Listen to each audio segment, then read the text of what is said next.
പിതാവിന്റെയും പുത്രന്റെയും പരിശുദ്ധാത്മാവിന്റെയും നാമത്തിൽ ആമേൻ.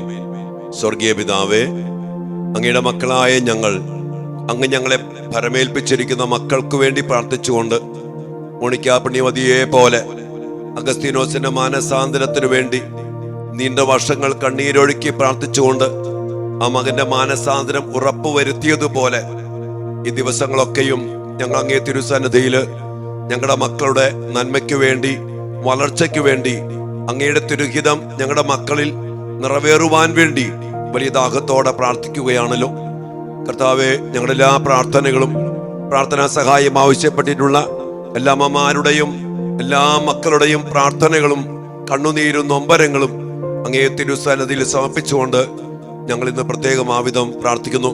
ഞങ്ങളുടെ മക്കളെല്ലാവരെയും അനുഗ്രഹിക്കണമേ. മാനസാന്തരം വേണ്ട മക്കൾക്ക് മാനസാന്തരം, സൗഖ്യം വേണ്ട മക്കൾക്ക് സൗഖ്യം, വിവാഹം നടക്കേണ്ട മക്കൾക്ക് വിവാഹം, ജോലിയില്ലാത്ത മക്കൾക്ക് ജോലി, പരീക്ഷയിൽ തോറ്റ മക്കൾക്ക് വിജയം, ഉന്നതമായ വിശുദ്ധിയിൽ ജീവിക്കാനുള്ള അഭിഷേകം സ്വർഗത്തെ ലക്ഷ്യമാക്കി ഈ ശപിക്കപ്പെട്ട മണ്ണിൽ സാത്താനെതിരെ പോരാടാൻ വേണ്ട വലിയ ദൈവിക ശക്തിയും സംരക്ഷണവും എല്ലാം നൽകി ഞങ്ങളുടെ മക്കളെ അനുഗ്രഹിക്കണമേ കർത്താവേ. ഞങ്ങളുടെ മക്കളെ നശിപ്പിക്കാൻ ശ്രമിക്കുന്ന പൈശാചിക സ്വാധീനങ്ങളെ, ലോകാരൂപികളെ, എല്ലാ തിന്മയുടെ സ്വാധീനങ്ങളെ, പൈശാചിക ശക്തികളെ കർത്താവായ യേശുവിന്റെ നാമത്തില് ഞങ്ങളെ പരമേൽപ്പിച്ചിരിക്കുന്ന അച്ഛന്റെയും പൗരോഹിത്യത്തിന്റെ അധികാരത്തിലും അപ്പന്റെയും അമ്മയുടെയും അധികാരത്തിലും ബന്ധിച്ച് ബഹിഷ്കരിച്ച് നിർവീര്യമാക്കി കർത്താവിന്റെ കുരിശിന്റെ ചുവട്ടിൽ സമർപ്പിക്കുന്നു. അതെല്ലാം വിട്ടുമാറി പോകട്ടെ. ഞങ്ങളുടെ മക്കൾ വിടുതൽ പ്രാപിക്കട്ടെ, സൗഖ്യം പ്രാപിക്കട്ടെ, ജയിക്കട്ടെ, തടസ്സങ്ങൾ മാറട്ടെ. ഞങ്ങളുടെ മക്കൾ എല്ലാവരും അനുഗ്രഹിക്കപ്പെടട്ടെ. അമ്മയുടെ മധ്യസ്ഥത്തിൽ നാരകീയ സർപ്പത്തിന്റെ തലയെ തകർത്ത പരിശുദ്ധ അമ്മയുടെ മധ്യസ്ഥത്തിലും പിശാചുക്കളുടെ പേടി സ്വപ്നമായ വിശുദ്ധ ഔസേപ്പ് പിതാവിന്റെ പ്രത്യേക മധ്യസ്ഥത്തിലും സാത്താൻ ആധിപത്യങ്ങൾ തകർത്തെറിഞ്ഞ വിശുദ്ധ മിഖായിൽ മാലാഖയുടെ പ്രത്യേക സംരക്ഷണത്തിലും ഞങ്ങളുടെ മക്കളെല്ലാം സമർപ്പിച്ചുകൊണ്ട് ഞങ്ങൾ പ്രാർത്ഥിക്കുന്നു. ദൈവകൃപ നിറഞ്ഞ മറിയമേ സ്വസ്തി, കർത്താവ് അങ്ങയോട് കൂടെ സ്ത്രീകളിൽ അങ്ങ് അനുഗ്രഹിക്കപ്പെട്ടവളാകുന്നു. അങ്ങയുടെ ഉദരത്തിൻ ഫലമായ ഈശോ അനുഗ്രഹിക്കപ്പെട്ടവനാകുന്നു. പരിശുദ്ധ മറിയമേ തമ്പുരാന്റെ അമ്മേ, പാപികളായ ഞങ്ങൾക്ക് വേണ്ടി ഇപ്പോഴും ഞങ്ങളുടെ മരണസമയത്തും തമ്പുരാനോട് അപേക്ഷിക്കണമേ. ആമേൻ. ഈശോ മിശിഹായുടെ സകല വാഗ്ദാനങ്ങൾക്കും ഞങ്ങൾ യോഗ്യരാകുവാൻ സർവേശ്വരന്റെ പരിശുദ്ധ ദൈവമാതാവേ ഞങ്ങൾക്ക് വേണ്ടി അപേക്ഷിക്കണമേ. കർത്താവ് ഈശോ മിശിഹായുടെ കൃപയും പിതാവായ ദൈവത്തിന്റെ സ്നേഹവും പരിശുദ്ധാത്മാവിന്റെ സഹവാസവും നാം എല്ലാവരോടും നമ്മുടെ മക്കളോടും കുടുംബങ്ങളോടും കൂടെ ഉണ്ടായിരിക്കട്ടെ, ഇപ്പോഴും എപ്പോഴും എന്നേക്കും. ആമേൻ. Praise the Lord. പ്രിയപ്പെട്ട ദൈവമക്കളെ, നമ്മുടെ മക്കൾക്ക് വേണ്ടി ദിവസങ്ങളൊക്കെയും നമ്മൾ ശക്തമായി പ്രാർത്ഥിച്ചുകൊണ്ടാണ് മുന്നോട്ട് പോയിക്കൊണ്ടിരിക്കുന്നത്. ഞാൻ ഓർക്കുക, 33 ദിവസം നമ്മൾ ഈ പ്രാർത്ഥന അതിശക്തമായ അഭിഷേകത്തില് കർത്താവിനോടൊപ്പം മോണിക്ക പുണ്യവതിയുടെയും ഈ വിശുദ്ധ അഗസ്തീനോസിന്റെയും എല്ലാ സ്വർഗീയരുടെയും വലിയ സാന്നിധ്യത്തില് അതിശക്തമായി കർത്താവിന്റെ കുരിശു മരണത്തിന്റെ ശക്തിയിൽ നമ്മൾ സമർപ്പിച്ച് പ്രാർത്ഥിക്കണം. 33ാമത്തെ ദിവസം ഈശോയുടെ തിരുഹൃദയത്തിനും പരിശുദ്ധ അമ്മയുടെ വിമല ഹൃദയത്തിനും യോസേപ്പ് പിതാവിന്റെ നിർമ്മല ഹൃദയത്തിനും ഒക്കെ സമർപ്പിച്ച് തിരുഹൃദയത്തിന്റെ അമ്മയുടെ നീലങ്കിയുടെ, യോസേപ്പ് പിതാവിന്റെ പവിത്ര മേലങ്കിയുടെ ഒക്കെ സംരക്ഷണത്തില്, സ്വർഗത്തിന്റെ ശക്തമായ സാന്നിധ്യ സംരക്ഷണത്തില് നമ്മുടെ മക്കളെ നമ്മൾ ഭരമേൽപ്പിച്ചുകൊണ്ട് നമ്മൾ നമ്മുടെ ഒരുമിച്ചുള്ള പ്രാർത്ഥന വീണ്ടും നമ്മൾ മുന്നോട്ട് കൊണ്ടുപോയിരിക്കും. നിരന്തരം പ്രാർത്ഥിക്കണം. പൗലോസ് ശ്ലീഹ എഫേസ്യസ് ലേഖനത്തില് 6-ാം അധ്യായത്തിൽ പറഞ്ഞ മക്കളെ നിരന്തരം പ്രാർത്ഥിക്കണം. മക്കൾക്ക് വേണ്ടി മോശ ഇസ്രായേൽ ജനത്തിനു വേണ്ടി കരം വിരിച്ചു നിന്ന് പ്രാർത്ഥിച്ചപ്പോ ആ ജനം ജയിച്ചു. എന്നാൽ മോശയുടെ കരം എപ്പോൾ താഴാൻ തുടങ്ങിയോ അപ്പോൾ ആ ജനം തോൽക്കാൻ തുടങ്ങി എന്ന് പറഞ്ഞ പോലെ അപ്പന്റെയും അമ്മയുടെയും അഭിഷിക്ത കരങ്ങൾ, ഒരു പുരോഹിതന്റെ അഭിഷിക്ത കരങ്ങൾ കർത്താവിലേക്ക് ഉയർത്തി നിർത്തിക്കൊണ്ട് എന്റെ പ്രിയപ്പെട്ട മക്കളെ, നമ്മുടെ മക്കൾക്ക് വേണ്ടി ഈ കാലഘട്ടത്തിൽ നമ്മൾ ശക്തമായി പ്രാർത്ഥിക്കണം. കാരണം നമ്മുടെ മക്കൾ ഒരു യുദ്ധക്കളത്തില്, ആത്മീയ പോരാട്ടത്തില്, തിന്മയ്ക്കെതിരെയുള്ള പോരാട്ടത്തില് എല്ലാ സാഹചര്യങ്ങളും നമ്മുടെ മക്കൾക്കെതിരാണ്. അതുകൊണ്ട് നമ്മുടെ ശക്തമായ പ്രാർത്ഥന ശത്രുവിന്റെ മേൽ വിജയം നേടാൻ നമ്മുടെ മക്കളെ സഹായിക്കട്ടെ. ആമേൻ. ഇന്ന് നമ്മൾ നമ്മുടെ മക്കൾക്ക് വേണ്ടി പ്രാർത്ഥിക്കുന്ന ഒരു വലിയൊരു മേഖല, ഈ ദിവസങ്ങളൊക്കെ അനേക മാതാപിതാക്കൾ വിളിച്ചു പറഞ്ഞ ഒരു വിഷയമാണ്. അതായത് വിവാഹത്തിന്റെ മേഖല. ഇന്ന് ഒത്തിരിയേറെ മക്കൾക്ക് വിവാഹം കഴിക്കാൻ ആഗ്രഹിച്ചിട്ടും ഒരു ജീവിത പങ്കാളിയെ ലഭിക്കാതെ അനേകം യുവമക്കള്, ഇവൻ യുവത്വം കഴിഞ്ഞിട്ടും അനേക മക്കള് ഇന്ന് വേദനിക്കുന്നുണ്ട്. എന്നാൽ മറുവശത്ത് അനേക മക്കള് വിവാഹം വേണ്ടെന്ന് പറഞ്ഞ് നടക്കുന്ന മക്കളുണ്ട്.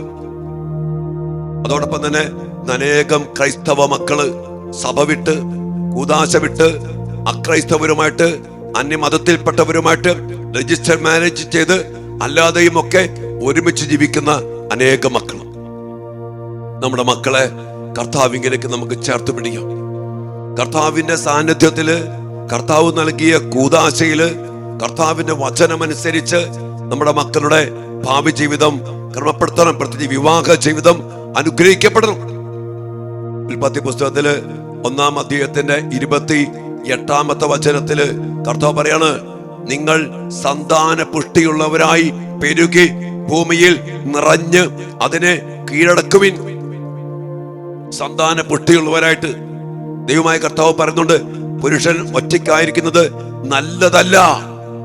അവരെ രണ്ടുപേരെയും ഒരുമിപ്പിച്ചുകൊണ്ട് ദൈവമായ കർത്താവ് പറയുകയാണ്, പുരുഷൻ മാതാപിതാക്കളെ വിട്ട് ഭാര്യയോട് ചേരുമെന്നും അവർ ഇരുവരും ഒരു ശരീരം ആയിത്തീരുകയും ചെയ്യും.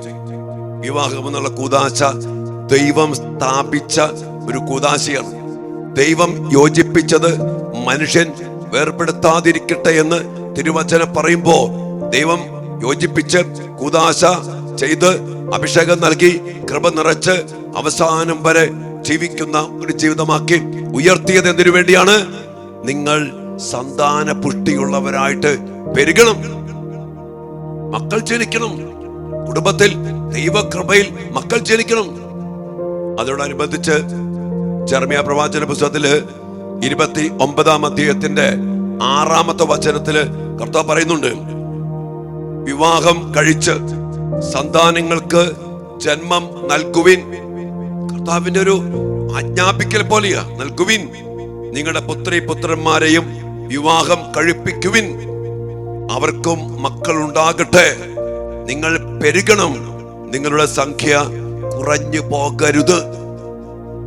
അപ്പൊ ദൈവം തന്റെ രക്ഷാകര പദ്ധതിയില്, തന്റെ സൃഷ്ടികർമ്മത്തില് ദൈവം യോജിപ്പിച്ച, ദൈവം ആഗ്രഹിക്കുന്ന വലിയ ഒരു കാര്യമാണ് വിവാഹ ജീവിതം.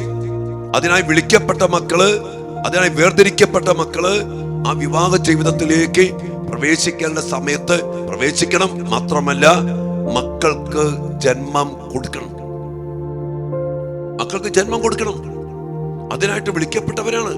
അതുകൊണ്ട് തന്നെയാണ് പൗലോസ് ശ്ലീഹ ഈ ജീവിതത്തെ കുറിച്ച് പറയുമ്പോ എഫേസ്യർക്കാരുടെ ലേഖനത്തിന്റെ 5-ാം അധ്യായത്തില് ഭാര്യ ഭർത്താക്കന്മാരെ കുറിച്ച് പറയുന്ന ഒരു വചനഭാഗമുണ്ട്. അവിടെ പൗലോസ് ശ്ലീഹ പറയുന്ന കാര്യം, ക്രിസ്തു സഭയെ സ്നേഹിച്ച പോലെ ഭർത്താവ് ഭാര്യയെ സ്നേഹിക്കണം. സഭ ക്രിസ്തുവിനോട് വിധേയപ്പെട്ടിരിക്കുന്ന പോലെ ഭാര്യ ഭർത്താവിന് വിധേയപ്പെട്ടിരിക്കണം. അത് സ്നേഹത്തിന്റെ, ഐക്യത്തിന്റെ, സ്വന്തം ജീവൻ ബലിയർപ്പിച്ച ആ സ്നേഹം ഉൾക്കൊണ്ടുകൊണ്ട് ആ സ്നേഹത്താൽ നിറഞ്ഞ് ഭാര്യ ഭർത്തൃബന്ധം ഐക്യത്തിലും സ്നേഹത്തിലും പോകണമെന്ന് ദൈവം ആഗ്രഹിക്കുന്നു. എന്നാൽ ഇന്ന് നമ്മുടെയൊക്കെ മക്കളുടെ കാര്യത്തിലേക്ക് വരുമ്പോ അനേക മക്കൾക്ക് ഇന്ന് വിവാഹമേ വേണ്ട. ഒത്തിരി കാരണങ്ങൾ മക്കൾ പറയുന്നുണ്ട്.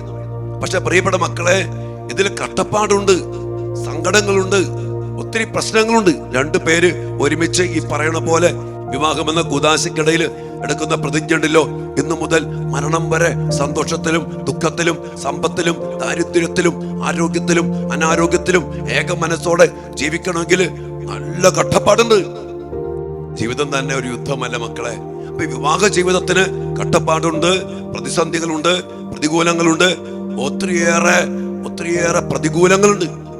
അവിടെയൊക്കെ ദൈവത്തിൽ ആശ്രയിച്ച് സഹിച്ച്, ഈശോയെ പോലെ സഭയ്ക്ക് വേണ്ടി സഹിച്ച്, ഇവൻ രക്തം ചിന്തി ഒരുമയോടെ ജീവിക്കാൻ വേണ്ടി ആ ജീവിതം സമർപ്പിക്കുമ്പോ അതിന് ദൈവത്തിന്റെ വലിയ അഭിഷേകവും കൃപയും, ദൈവത്തിന്റെ ഹിതം, ദൈവത്തിന്റെ മനസ്സ്, ദൈവത്തിന്റെ വചനം പൂർത്തീകരിക്കപ്പെടുക.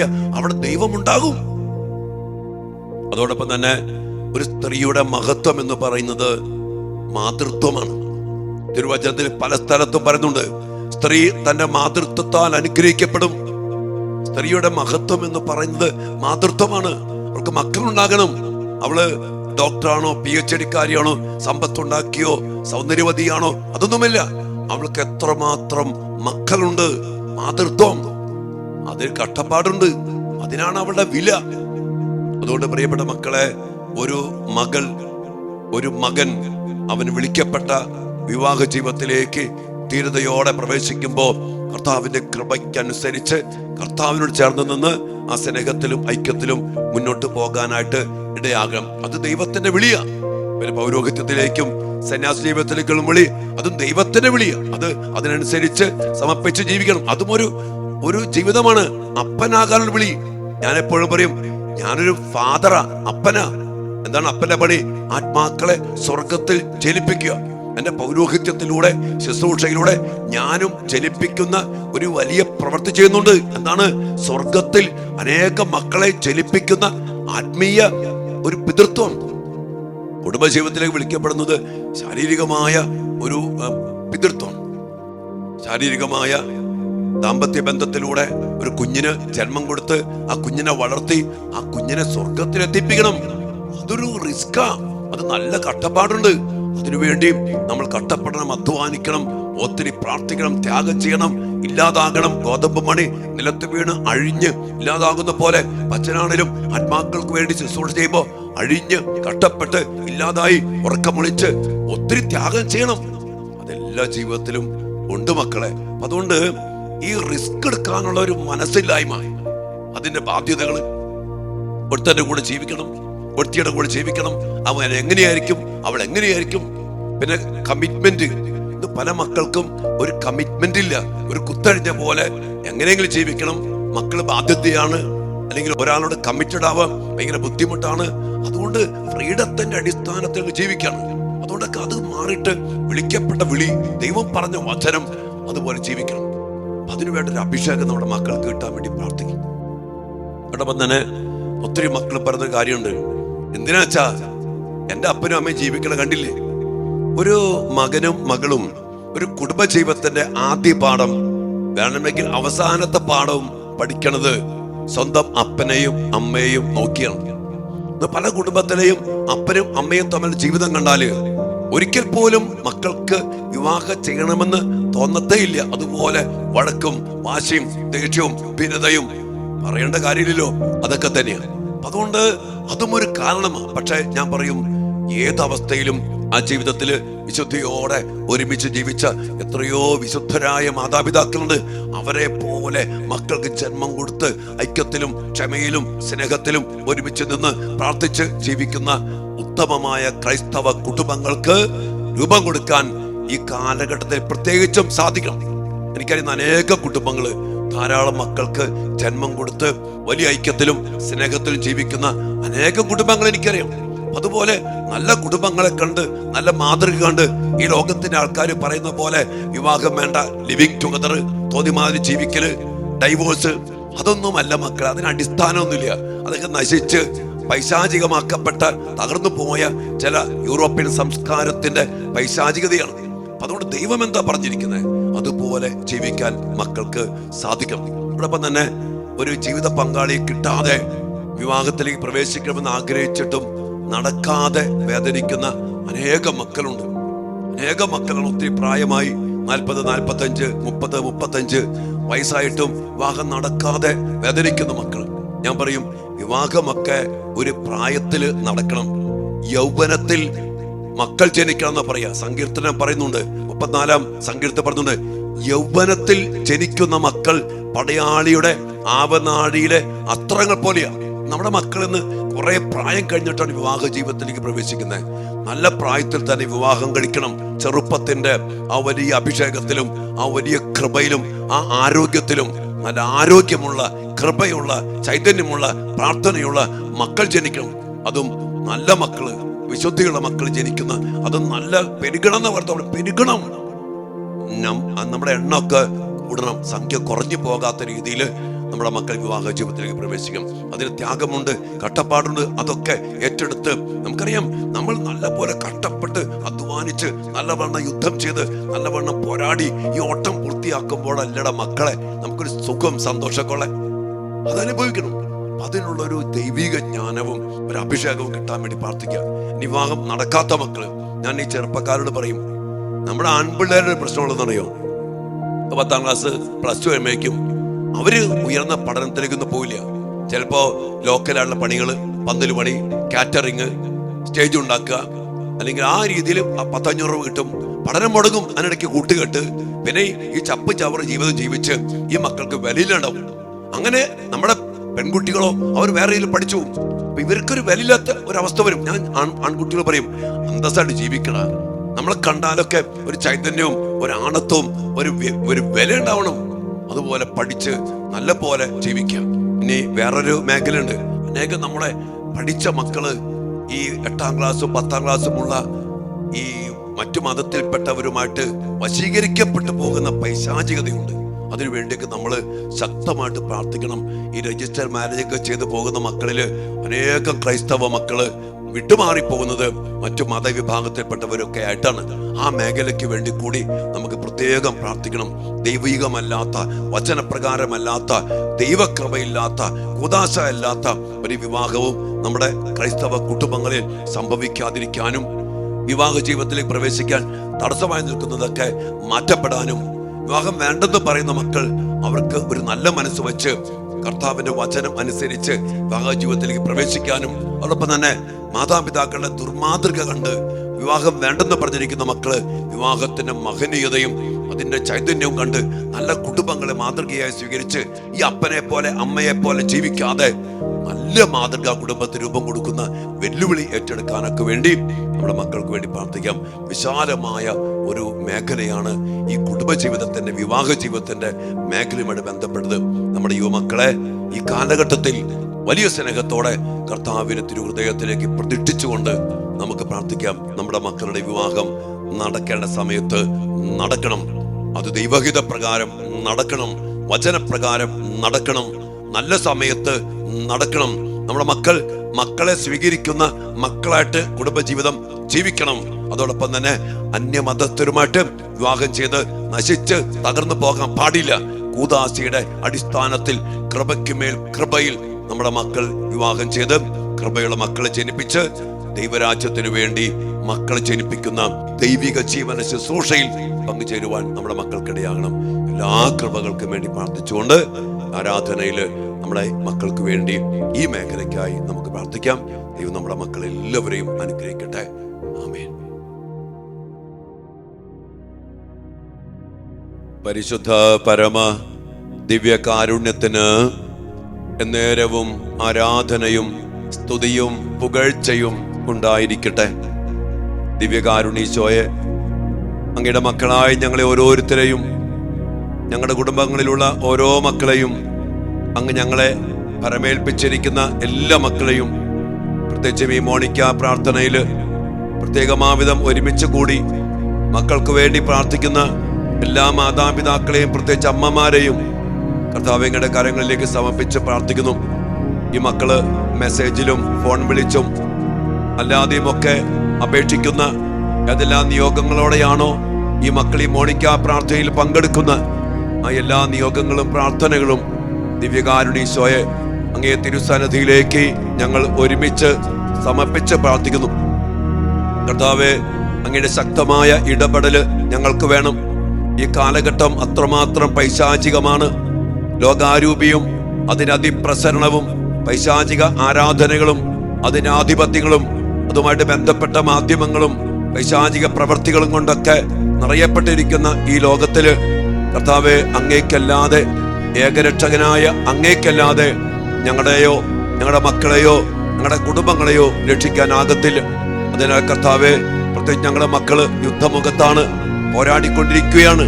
അവിടെ ഞങ്ങളുടെ മക്കൾക്ക് വിജയം നൽകണമേ എന്ന് പ്രാർത്ഥിച്ചുകൊണ്ട് മോശയെ പോലെ കർത്താവിലേക്ക് കരങ്ങൾ ഉയർത്തി മാതാപിതാക്കളായി നമുക്കും പ്രിയപ്പെട്ട മക്കളെ ഇതിലായിരിക്കുന്ന ഓരോ മക്കൾക്കും കരങ്ങൾ കർത്താവിലേക്ക് ഉയർത്തി മക്കൾക്ക് വേണ്ടി പ്രാർത്ഥിച്ചുകൊണ്ട് സമർപ്പിച്ച് സ്തുതിച്ച് നന്ദി പറഞ്ഞ് ആരാധിക്കാം ഈശോയെ. Hallelujah, hallelujah, hallelujah, hallelujah. യേശുവേ നന്ദി കർത്താവേ, സ്തുതിക്കുന്നു, സ്തുതിക്കുന്നു, സ്തുതിക്കുന്നു. ആരാധിക്കുന്ന കർത്താവേ, മഹത്വപ്പെടുത്തുന്ന കർത്താവേ, ഉയർത്തപ്പെട്ട കരത്തിലൂടെ കർത്താവിങ്ങളുടെ ശക്തി ഞങ്ങളുടെ മക്കളിലേക്ക് ഒഴുകുമാറാകട്ടെ. ഞങ്ങളുടെ മക്കൾ വിജയിക്കട്ടെ. സാത്താന്റെ ആധിപത്യങ്ങൾ തകരട്ടെ. ശത്രുവിന്റെ എല്ലാ കോട്ടകളും തകരട്ടെ. അവന്റെ എല്ലാ ആക്രമണങ്ങളും പരാജയപ്പെടട്ടെ. യേശുവേ നന്ദി, യേശുവേ സ്തുതി, യേശുവേ ആരാധന.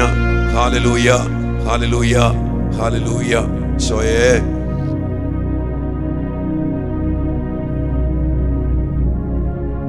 ദിവ്യകാരുണ്യ ഈശോയെ, ഞങ്ങളുടെ എല്ലാ മക്കളെയും അങ്ങയുടെ തിരുഹിത പ്രകാരം ജീവിക്കാൻ വേണ്ടി അങ്ങേ തിരുസ്ഥാനത്തിലേക്ക് ഞങ്ങൾ സമർപ്പിച്ച് പ്രാർത്ഥിക്കുന്നു. പ്രത്യേകം കർത്താവേ, അങ്ങയുടെ വലിയ മനസ്സാണല്ലോ ഞങ്ങളുടെ മക്കൾ വിവാഹം കഴിക്കണം, ഞങ്ങൾക്ക് മക്കൾ അനേകം ഉണ്ടാകണം, ഞങ്ങളുടെ കുടുംബങ്ങളില് സംഖ്യ കുറഞ്ഞു പോകരുത്, പെരുകണം എന്ന് അങ്ങ് ആഗ്രഹിക്കുന്നു. എന്നാൽ ഈശോയെ, അനേക മക്കൾക്ക് വിവാഹമേ വേണ്ട, ഉത്തരവാദിത്വം ഏറ്റെടുക്കാനോ ഇതുമായിട്ട് ബന്ധപ്പെട്ട് ഒരു സമർപ്പണം നടത്താനോ അതിന്റെ കഷ്ടപ്പാടുകൾ സഹനങ്ങൾ ഏറ്റെടുക്കാനോ മാതൃത്വത്തിന്റെ ത്യാഗങ്ങളും ഈറ്റുനോവിന്റെ നൊമ്പരങ്ങൾ ഏറ്റെടുക്കാനോ മനസ്സില്ലാത്ത വിധം, അതോടൊപ്പം തന്നെ കുടുംബത്തിന്റെ പല പല അനുഭവങ്ങൾ കൊണ്ടും വിവാഹം വേണ്ടെന്ന് പറഞ്ഞു നടക്കുന്ന ഞങ്ങളുടെ എല്ലാ പ്രിയപ്പെട്ട മക്കളെയും ഈശോയെ അങ്ങേ തിരുസന്നിധിയിലേക്ക് സമർപ്പിച്ച് പ്രാർത്ഥിക്കുന്നു. കുടുംബത്തിന്റെ ഭദ്രതയും കുടുംബത്തിന്റെ വിശ്വസ്തതയും കുടുംബത്തിന്റെ സ്നേഹത്തിന്റെ ഐക്യവും അങ്ങയുടെ മക്കൾക്ക് അങ്ങ് മനസ്സിലാക്കി കൊടുക്കണമേ. അതോടൊപ്പം തന്നെ കർത്താവേ, ജീവന്റെ ശുശ്രൂഷയിൽ പങ്കെടുക്കാൻ അങ്ങ് വിളിച്ച കുടുംബജീവിതത്തില് അനേക മക്കൾക്ക് ജന്മം കൊടുത്ത് അഭിഷേകപൂർണമായ അനുഗ്രഹിക്കപ്പെട്ട മാതൃത്വത്തിന്റെ അഭിഷേകം പ്രാപിക്കുവാൻ എല്ലാ പ്രിയപ്പെട്ട മക്കളെയും അവിടുന്ന് അനുഗ്രഹിക്കണമേ.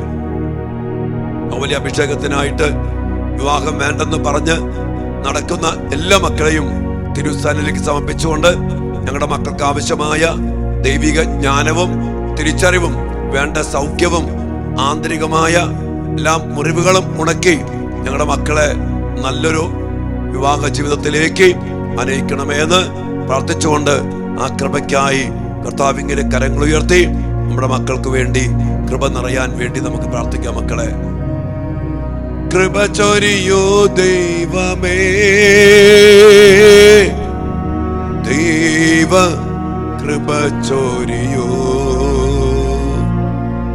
യേശുവിൻ കൃപ ചൊരിയോ,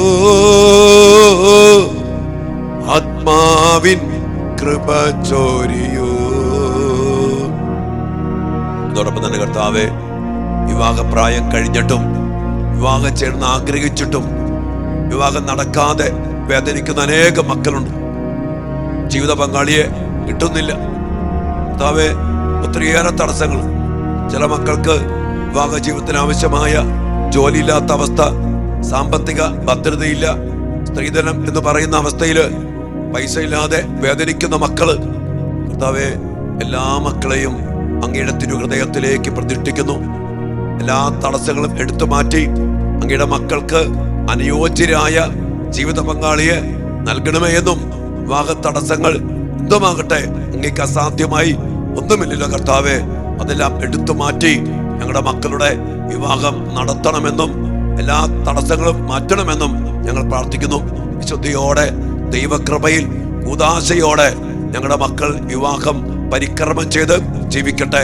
അന്യ മതസ്ഥരുമായിട്ട് വിവാഹം ചെയ്ത് അല്ലെങ്കിൽ പോകാനുള്ള എല്ലാ പൈശാചിക പ്രലോഭനങ്ങളിൽ നിന്നും ഞങ്ങളുടെ മക്കളെ വചനത്തിന്റെ അടിസ്ഥാനത്തിൽ നിങ്ങളുടെ പുത്രിമാരെ അവരുടെ പുത്രന്മാർക്കോ അവരുടെ പുത്രന്മാരെ നിങ്ങളുടെ പുത്രിമാർക്കോ കൊടുക്കരുത്. തിമോഥെയോസ് പുസ്തകം 7:3 നെഹെമ്യ 13 അധ്യായത്തിന്റെ അഭിഷേക ശക്തിയാൽ ഞങ്ങളുടെ മക്കൾ ഉദാശ സ്വീകരിച്ച് കുടുംബജീവിതത്തിലേക്ക് പ്രവേശിക്കട്ടെ. കർത്താവേ, മാതാപിതാക്കളുടെ ദുർമാതൃക കണ്ട് വിവാഹത്തിൽ നിന്ന് അകന്ന് പോകാതെ നല്ല മാതൃക നൽകുന്ന നല്ല കുടുംബങ്ങളെയും വിശുദ്ധരായ മാതാപിതാക്കളെയും നോക്കിക്കണ്ട് നല്ല കുടുംബങ്ങളെ കണ്ട് ഉത്തമമായ കുടുംബങ്ങൾക്ക് രൂപം നൽകുവാൻ ഞങ്ങളുടെ മക്കൾക്കിടയാകട്ടെ. ഈ മേഖലയുമായിട്ട് ബന്ധപ്പെട്ട എല്ലാ തടസ്സങ്ങളും, എല്ലാ ബന്ധനങ്ങളും, എല്ലാ പൈശാചിക പീഡകളും, എല്ലാ തെറ്റായ ചിന്താഗതികളും തെറ്റായ ധാരണകളും എടുത്തു മാറ്റി അനുഗ്രഹിച്ച് ഞങ്ങളുടെ മക്കളെ ഉചിതമായ വിവാഹ ജീവിതത്തിലേക്ക് നല്ല ഒരു അഭിഷേകത്തോടെ പ്രവേശിക്കുവാൻ ഇടയാകട്ടെ. അവർക്ക് അനുയോജ്യരായ ജീവിത പങ്കാളികളെ നൽകി അനുഗ്രഹിക്കണമേ. എല്ലാ തടസ്സങ്ങളും മാറ്റി ഞങ്ങളുടെ മക്കളെ കുടുംബജീവിതത്തിൽ ഉറപ്പിക്കണമേ എന്ന് ഞങ്ങൾ പ്രാർത്ഥിക്കുന്നു. ഇവിടെ മക്കളെ വ്യക്തിപരമായിട്ട് നമ്മുടെ എല്ലാ മക്കൾക്കും വേണ്ടി ദിവ്യകാരുണ്യ സന്നിധിയിൽ നമുക്ക് ഈശോയോട് പ്രാർത്ഥിക്കാം. നമ്മുടെ മക്കൾ നന്നായിട്ട് പഠിച്ച് ജോലി നേടി സാമ്പത്തിക മേഖല ഭദ്രമാക്കി സമയത്ത് വിവാഹം ചെയ്ത് കുറെ പ്രായമായിട്ടില്ല, സമയത്ത് യുവത്വത്തിൽ യൗവനത്തിൽ മക്കൾ ജനിക്കത്തക്ക വിധം നമ്മുടെ മക്കൾ വിവാഹം ചെയ്ത് ധാരാളം മക്കൾക്ക് ജന്മം കൊടുത്ത് നിങ്ങൾ സംഖ്യ കുറഞ്ഞു പോകരുത്, പെരുകണം എന്നുള്ള ദൈവഹിതം നിറവേറ്റി ദൈവത്തെ മഹത്വപ്പെടുത്തി ജീവിക്കുന്ന ഉത്തമ കുടുംബങ്ങൾക്ക് രൂപം കൊടുക്കാൻ നമ്മുടെ മക്കൾക്ക് എല്ലാവർക്കും ഇടയാകട്ടെ. സ്വയം അതിനുവേണ്ടി ഞങ്ങൾ ഒരുമിച്ച് കരങ്ങൾ ഉയർത്തി അങ്ങയോട് പ്രാർത്ഥിക്കുന്നു. ഞങ്ങളുടെ മക്കളെല്ലാവരെയും അനുഗ്രഹിക്കണമേ. നമ്മുടെ വ്യക്തിപരമായ എല്ലാ പ്രാർത്ഥനകളും മക്കൾക്ക് വേണ്ടിയുള്ള എല്ലാ യാചനകളും ദിവ്യകാരുണ്യ സന്നിധിയില് സ്നേഹത്തോടെ വിശ്വാസത്തോടും പ്രത്യാശയോടും കൂടെ സമർപ്പിച്ച് നമുക്ക് പ്രാർത്ഥിക്കാം. എല്ലാ മക്കളും കർത്താവിന്റെ ഇടപെടലിനു വേണ്ടി ഈ സമയം പ്രാർത്ഥിക്കട്ടെ.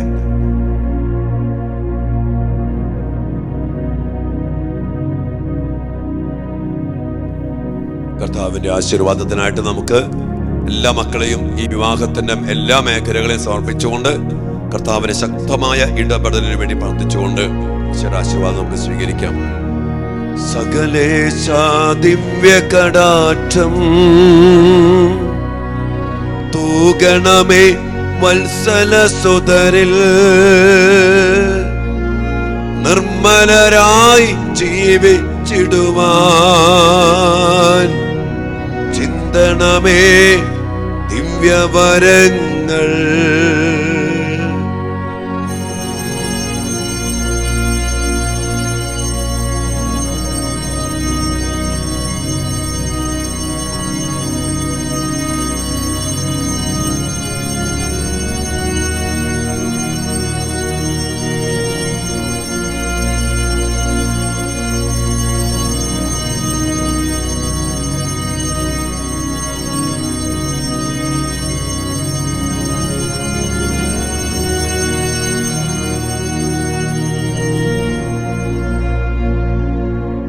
പരിശുദ്ധ പരമ ദിവ്യ കാരുണ്യത്തിന് നേരവും ആരാധനയും സ്തുതിയും പുകഴ്ചയും ഉണ്ടായിരിക്കട്ടെ.